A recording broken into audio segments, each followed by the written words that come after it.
Sa talatang yan ay dalawa po ang tinutukoy. Iba po yung dakilang Diyos na tumutukoy sa iisang tunay na Diyos at iba rin po yung tagapagligtas na tumutukoy naman sa ating Panginoong Hesukristo. Ganito po ang ating mababasa. Awaiting the blessed hope of the appearance of the glory of the great God and of our Savior, Christ Jesus. Malinaw po. Iba po yung great God kaysa doon sa Savior na yun nga ang ating Panginoong Hesukristo. Dito po sa pinanggalingang talata 1:4. Kay Tito na aking tunay na anak, ayon sa pananampalataya ng lahat, biyaya at kapayapaan nawang mula sa Diyos Ama at kay Kristo Jesus na tagapagligtas natin. Maliwanag po, dalawa po ang tinutukoy ni Apostol Pablo.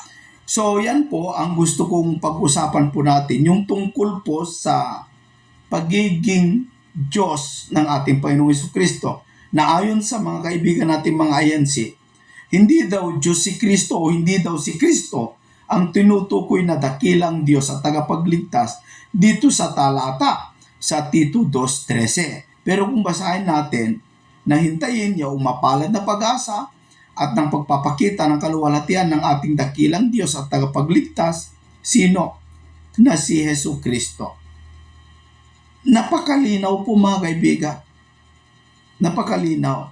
Pero kung pilipitin nila, gagamit sila ng ibang talata para palabasin si Kristo tao at ang tinutukoy dito ay ang Ama, yung dakilang Diyos. Pero tandaan po natin, ang hinihintay lang natin hindi ang Ama, kundi ang Panginoong Jesucristo. Siya lang kasi ang susuguin at babalik upang iligtas ang Kristiyano. Mga kaibigan at mga kababayan. Pero dito sa talata, wala kang mababasa na si Kristo ay hindi Diyos. Pero, hindi naman tayo tutol na si Kristo, yung Jesus, na ipinanganak ni Maria, tao po yun. Yun yung inihanda ng Ama bago niya inutusan o isinugo ang kanyang anak. Kaya sa Hebreo 10:5, pagpasok niya, sino? Si Kristo. Saan nanggaling? Sa langit. 1:6-38, bumaba akong mula sa langit. Sabi ni Kristo, hindi upang gawin ko ang aking sariling kalooban, kundi ang kalooban niya ang nagsugo sa akin. Bumaba ako, sabi niya. Saan galing? Sa langit. Sa Hebreo 10:5, pagpasok niya, kasi galing sa langit, pagpasok niya, saan? Sa sanglibutan. Isang katawan, yun po yung katawan na ipinanganak ni Maria. Isang katawan, ang sa akin ay inihanda mo. Doon po tumahan, doon po nahayag, sa laman na yon, yung pinanganak ni Maria, doon po nahayag yung anak ng Diyos na Espiritu, doon nahayag sa laman na yon. Kaya tao po yon, pero yung nahayag doon, hindi tao. Ganun po mga kapatid. Kaya ang mababasa natin sa Biblia, si Kristo hindi tao, kundi siya'y nag-anyong tao. Nakitulad sa tao. Bakit siya napapagod? Bakit siya nagutom? Bakit siya tinuli? Nakitulad niya . Kaya kung ang tao ay magutom, kung ang tao ay napagod, mapapagod ang Panginoong Jesucristo. Bakit? Kasi nakitulad niya . Meron bang makitulad na hindi mangyayari? So, ganun po mga kaibigan at mga kababayan ang katotohanan dyan. Pero hindi natin sila masisisi sapagkat ang unawa po kasi ang kanilang puno o kanilang leader, pangkalahatan, si Kristo talaga ay tao. Pakinggan natin ang isang video kung paano po basagin ng ating kapatid Nelly yung paniniwala nila na si Kristo ay hindi Diyos. Kasi ayon sa kanilang puno na si Ka Felix Manalo, sapagkat ako'y Diyos at hindi tao, kinuha niya doon sa Oseas. Pero paano po ito basagin ni kapatid Nelly? Pakinggan natin mas mabuti. Hindi ko isasagawa ang aking ang kabangisan ng aking galit. Hindi ako babalik upang ipahamak ang Efraim, sapagkat ako'y Diyos at hindi tao. Ano ang tanong natin? Pumapayag ba ang Diyos na siya maging tao? Ganyan kung unawain yung Oseas na sapagkat ako'y Diyos at hindi tao. Anong tanong natin? Pumapayag ba ang Diyos na siya ay maging tao? Hindi siya papayag. Yun po ang pakahulugan nila. Pero, doon sa Oseas na kanilang pinagbatayan para patunayan na ang Diyos ay hindi magiging tao, hindi naman po ganun ang ibig sabihin nun. O anong ibig sabihin nun? Ayon sa paliwanag ni Brother Eli. Bahala na kayo kung sino po ang paniwalaan po ninyo ito. Pero, kung talagang ikaw ay nagsusuri ng tapat, makikita mo kung sino yung mas tama ang analogy tungkol sa mga talata at konteksto dito sa parte na ito. Iulit natin. Hindi ko isasagawa ang kabangisan ng aking galit. Hindi ako babalik upang ipahamak ang Efraim, sapagkat ako'y Diyos at hindi tao. Ano ang tanong natin? Pumapayag ba ang Diyos na siya maging tao? Binasa yung 11:9 ng Oseas, ibubulgar ko sa inyo ngayon. Basahin natin ang Oseas na pinaliwanagan niya, pumapayag ba ika ang Diyos na ang tao ay maging Diyos o ang Diyos ay maging tao? Basahin natin at itutuloy ko lang hanggang Gis, mga kapatid. Pakibasa, kapatid na Daniel. Hindi ko isasagawa ang kabangisan ng aking galit. Hindi ako babalik upang ipahamak ang Efraim, sapagkat ako'y Diyos at hindi tao, ang banal sa gitna mo, at hindi ako paroroon na may galit. Sila'y magsisilakad ng ayon sa Panginoon, na siyang uungal na parang leon, sapagkat siya'y uungal, at ang mga anak ay magsisidating na nanginginig na mula sa kalunuran. Kanya, analyze natin yung talata. Sabi nung hindi itinuloy ni Manalo, tinapos niya doon sapagkat ako'y Diyos at hindi tao. Hindi ko isasagawa ang kabangisan ng aking galit. Hindi ako babalik para ipahamak ang Efraim, sabi niya. Ang Efraim po kasi, anak ng Israel yan eh. Isang tribo ng Israel na nasumpungan sa pagsamba sa mga Diyos-Diyusan. Pero ang sabi ng Diyos, hindi ko isasagawa ang kabangisan ng aking galit para sa Efraim, ano? Hindi ako babalik upang ipahamak ang Efraim. Bakit? Sapagkat ako'y Diyos at hindi tao. Ang tao kasi, bumabalik, may galit. Pagka nagalit siya, babalik siya, may galit, hindi niya napipigil kung minsan pag lalo na kaaway niya, no? Pero sabi niya, hindi ko isasagawa ang kabangisan ng aking galit. Hindi ako babalik upang ipahamak ang Efraim. Sapagkat ako'y Diyos at hindi tao. Ang banal sa gitna mo, hindi ako paparoon na may galit. Hindi siya paparoon na parang tao na pag pumaroon, dahil nakaaway niya ang isang tao, pagparoon niya, may dala siyang galit. Ang Diyos, babalik man siya sa Efraim, hindi siya babalik na parang tao na pagbalik ay may galit. Kundi ang sabi niya sa Gis, sila'y magsisilakad ng ayon sa Panginoon. Ayun, yung mga tao sa Efraim, na siyang uungal na parang leon. Sapagkat siya'y uungal at ang mga anak ay magsisidating na nanginginig mula sa kalunuran. Tenyo, ang mga tao, kung dumating may galit, nanginginig nga sa galit. Pero ang Diyos, kung sa gitna ng nagawa ni Efraim na masasamang bagay, hindi siya babalik na may galit, hindi parang tao na kung bumalik sa kaaway may galit. No? Kahit nagsasalita na siya ng masama kay Efraim, dahil sa kanilang masamang gawa, nararamdaman niya pagmamahal pa rin kasi hindi nga siya tao Diyos siya 31:20 ng Jeremias.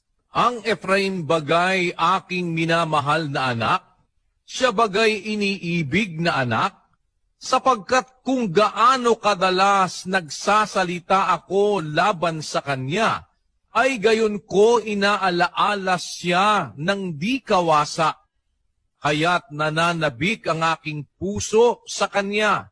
Ako'y tunay na maaawa sa kanya, sabi ng Panginoon. Yun, kaya pala hindi siya babalik na may galit sa Efraim. Maawain siya. Kaya sabi niya, ang Efraim bagay aking minamahal na anak. Oo, tama yun. Siya bagay aking iniibig. Tama yun. Sapagkat kung gaanong kadalas nagsasalita ako laban sa kanya, gayon ko inaalaala siya ng di kawasa. Kahit na nagsasalita siya ng laban sa Efraim dahil sa ginagawa nilang masama. Pero ang kanyang kalooban, naaalala niya ang Efraim ng di kawasa. Kaya nananabik ang aking puso sa kanya. Ako'y tunay na maaawa sa kanya, sabi ng Panginoon. Kaya sabi niya sa Uzias, hindi ako babalik sa Efraim na may galit sapagkat ako'y Diyos at hindi tao. Ano ibig sabihin? Hindi siya kagaya ng tao na pagka pumupunta sa kaaway, nagagalit. Pero kung mahal niya ang Efraim, kahit na gumagawa sila ng masama, pupunta ako ron. Sabi niya, ako'y Diyos at hindi tao. At ang banal sa gitna mo, hindi ako paparoon na may galit. Ayun. Doon sa punto na yon, iba siya bilang Diyos kesa sa tao. Kasi ang tao, may galit. Siya wala sa kanyang minamahal na anak na si Efraim. Yun ang paliwanag ng Biblia. Sa kasamaan palad, tinago yata o hindi alam ni Manalo yon. So, yun po mga kaibigan, ang maliwanag na ibig sabihin ng talata. Hindi ibig sabihin na sapagkat ako'y Diyos at hindi tao, ay wala kang mababasa doon na si Kristo hindi Diyos. At hindi pinatutunayan na si Kristo ay tao at hindi Diyos. Wala no. Kundi, napakalinaw po yung paliwanag ni Brother Eli na kung bakit sinabi niya na ako'y Diyos at hindi tao, hindi tulad ng tao na magagalitin. Ang tao po kasi sinungaling Maraming kinakalaban sa talata. Pero ang Diyos, hindi parang tao. Sapagkat siya ay Diyos at hindi tao. Pero hindi ibig sabihin na si Kristo'y tao. Mga kaibigan, mali po yung analogy ni Ka Felix Manalo. Ang kasamaang palad, sinundan ng mga miyembro po niya. Kaya yung tuloy, ang paniniwala nila si Kristo ay tao talaga at hindi Diyos. Ulitin ko po, hindi po ako tutol na yung katawan na ipinanganak ni Maria ay tao. Naniniwala ako doon. Sapagkat yun po yung inihanda ng Ama upang yung kanyang anak na inutusan niya mula sa langit, pagbaba niya, pagpasok niya sa sanglibutan, may nakahanda na, yun po yung lamang tao. Doon nahayag yung laman o yung pagka-Diyos ng ating Panginoong Jesucristo, mga kaibigan. Yun ang naging tagapamagitan. Ang hindi sumusunod sa aral ni Kristo o kontra doon sa konteksto o aral ng Biblia, ang tawag ng Biblia doon, kalaban o antikristo. Kaya ang ibig sabihin ng antikristo, kalaban, ayon din kay kapatid na Eli. May nagtanong sa kanya, pakinggan nga natin ito mga kapatid, gusto kong ipabono sa inyo. Ang itatanong ko lang po, paano po ang ibig sabihin ng Antikristo? Salamat po sa pagdalo, kapatid na Corazon. Una, yung po salitang Antikristo, ang salitang anti kasi kalaban eh. Gaya nung antibiotic, kalaban nung biotics. Kalaban ng mikrobyo, kalaban ng mga bakterya, yun ang antibiotic. Pag sinabi pong Antikristo, ang ibig sabihin po sa Biblia nun, kalaban ni Kristo. Hindi naniniwala at hindi sumusunod kay Kristo. Mula pa ng una, marami na po niyan. Basahin natin ang unang Juan 2:18. Mumunting mga anak, ito ang huling oras at gaya ng inyong narinig na darating ang Antikristo. Kahit ngayon ay lumitaw ang marami ng Antikristo. Kaya nga, nalalaman natin na ito na ang huling oras. Nung malapit na pong matapos ang unang siglo ng siglong Kristiyano, nung 1st AD, ay sinabi ni San Juan, anyo 98 po ng isulat niya yan, more or less eh. Sabi niya, mumunting mga anak, ito na ang huling oras. Gaya ng inyong narinig, darating ang Antikristo. Kahit ngayon, sa panahon ni Juan, buhay pa si Juan Apostol, lumitaw ang maraming Antikristo. Kaya nalalaman natin na ito na ang huling oras. Kaya hindi pa po tayo pinanganganak, may mga Antikristo na. Alam niyo po kung ano yung mga Antikristo. Basahin natin dyan din sa unang Juan 2:19. Sila'y nangagsilabas sa atin, ngunit sila'y hindi sa atin. Sapagkat kung sila'y sa atin, ay nagsipanatili sana sa atin. Ngunit nangagsilabas, upang sila'y mahayag na silang lahat ay hindi sa atin. Yung palang mga Antikristong tinutukoy ni Juan, yung mga humiwalay sa mga apostol, yung nagturo ng ibang aral sa itinuturo ng mga apostol, yun pala ang mga Antikristo. Kaya ang tagubili ni Juan mismo sa mga kapatid, pagka may dadating sa kanila na hindi yung aral nila ang itinuturo, Antikristo yon, huwag nilang tatanggapin sa bahay. Sabi niya dun sa ikalawang Juan 1:10. Kung sa inyo'y dumating ang sinuman at hindi dala ang aral na ito, ay huwag ninyong tanggapin sa inyong bahay at huwag ninyo siyang batiin, sapagkat ang bumabati sa kanya ay nararamay sa kanyang masasamang gawa. Ayon, ang sabi sa mga Kristiyano nung una, pagdadating sa inyo yung Antikristo, magtuturo ng ibang aral, iba sa itinuro ng mga apostol, huwag niyong tatanggapin sa inyong bahay at huwag niyo siyang babatiin, sapagkat ang bumabati sa kanya, nararamay sa kanyang masasamang gawa. Kaya yung pong Antikristo, panahon pa ng mga apostol, may naglitawan na. Lalo na sa ating panahon, marami pong Antikristo. Yan po yung mga kalaban ni Kristo. Kaaway ni Kristo, hindi sumasang-ayon kay Kristo. At meron pong mga Antikristo na ang misteryo ganito. Kunyari, sinasabi nila si Kristo rin, pero Antikristo sila. Sinasabi nila si Kristo rin, pero Antikristo sila. 24:4-5 ni Mateo. At sumagot si Jesus at sinabi sa kanila, Mangag-ingat kayo na huwag kayong mailigaw ninuman, sapagkat marami ang magsisiparito sa aking pangalan na mangagsasabi, Ako ang Kristo, at ililigaw ang marami. Kita mo kapatid, hinulaan ni Kristo, merong magsasabi pa na siya ang Kristo. Pero ililigaw ang marami, Antikristo rin yan. Kahit na sinasabi pa nila'y Kristo, pero nagliligaw naman sila, kalaban din sila ni Kristo. Sabi ni Kristo, mag-ingat kayo. Sabi niya sa mga unang Kristiyano, marami ang magsisiparito sa aking pangalan. Magsasabi ako ang Kristo, ililigaw ang marami. Mag-ingat kayo na huwag kayong mailigaw ninuman.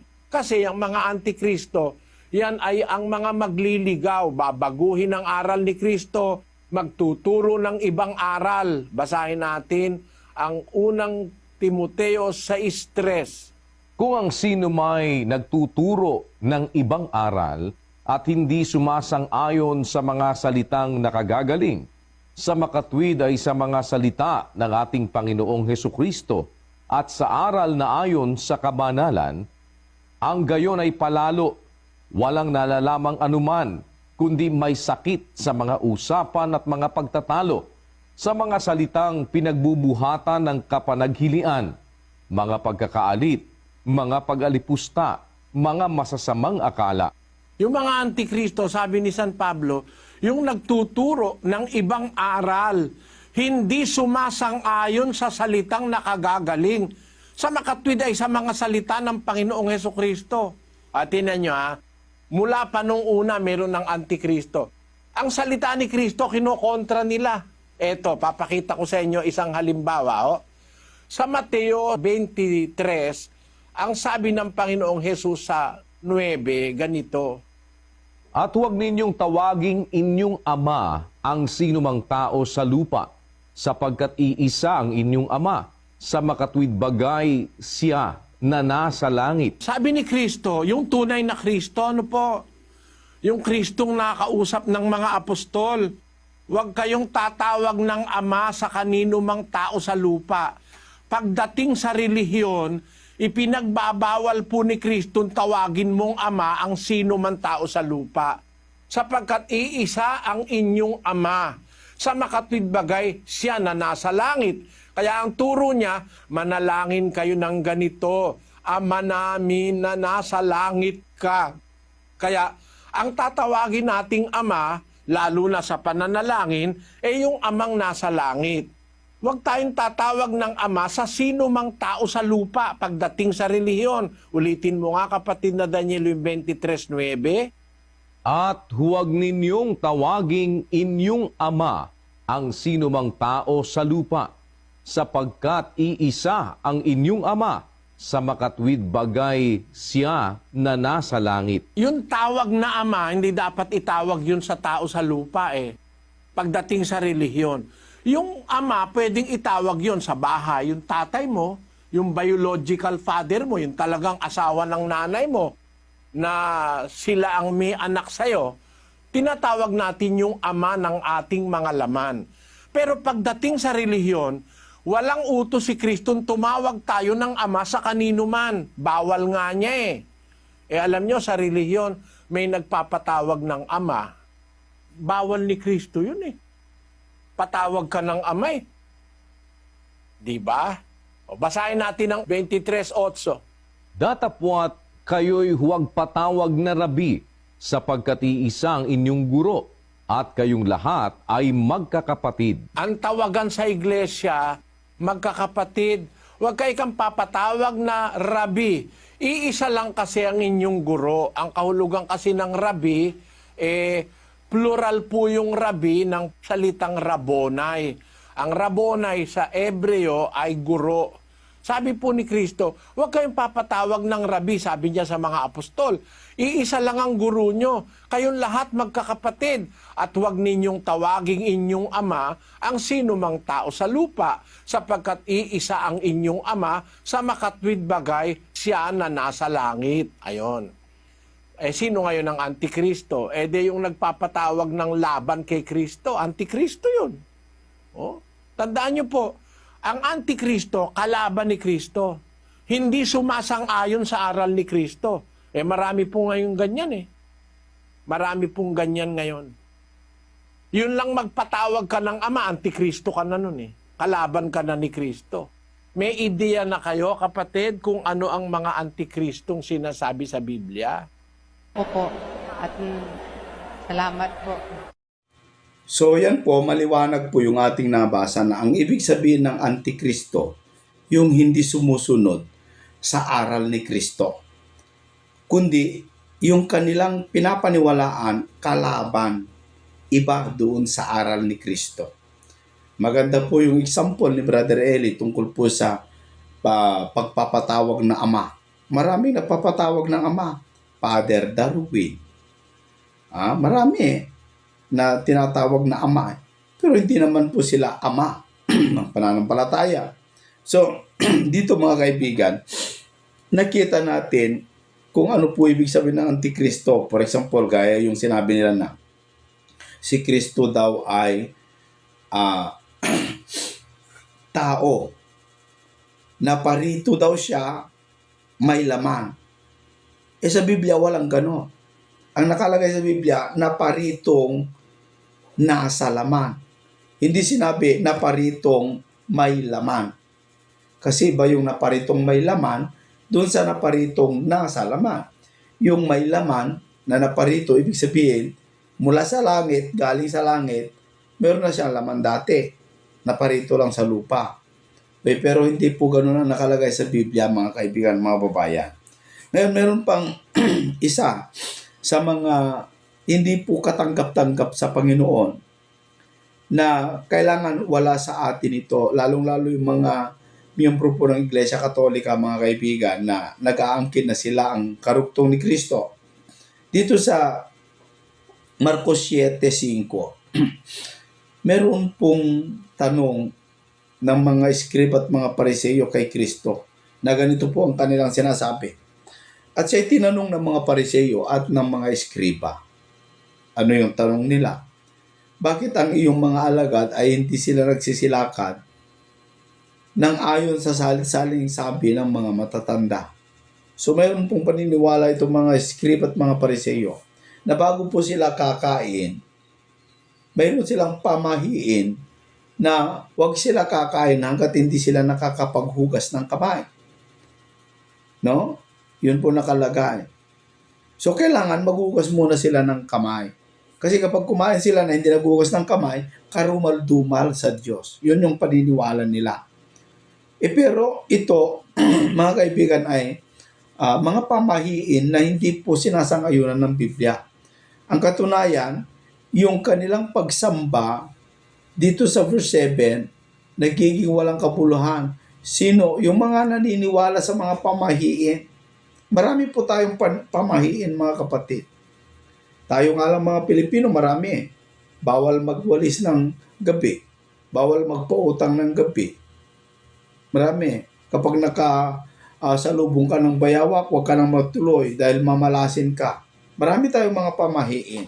Na yun po pala, mga kapatid, ay magiging mapalayo tayo doon sa katotohanan.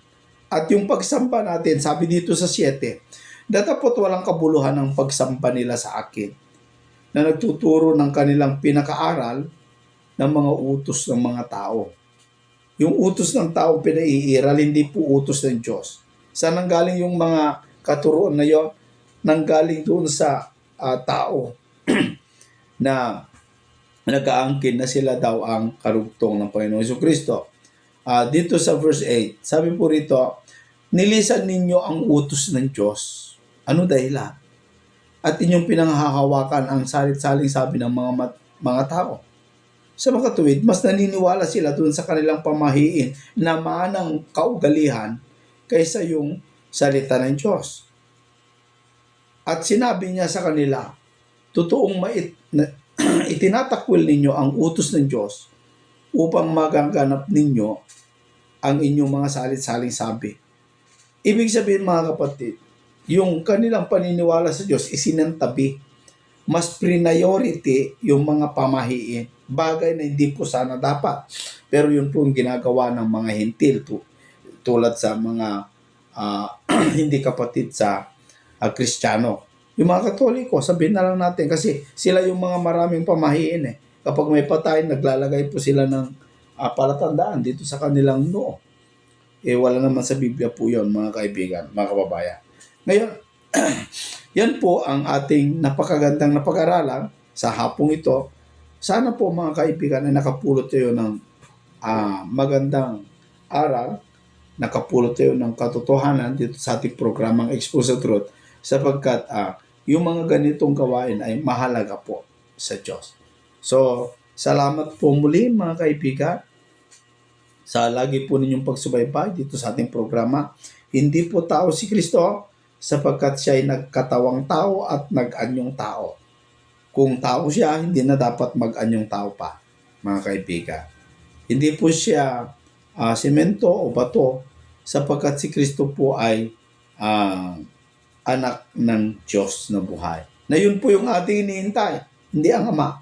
Hinihintay natin yung kanyang kaluwalhatian, ang Panginoong Hesukristo, mga kaibigan. So hanggang sa susunod po, maraming salamat sa inyong pagantapay dito sa ating programang Expose the Truth.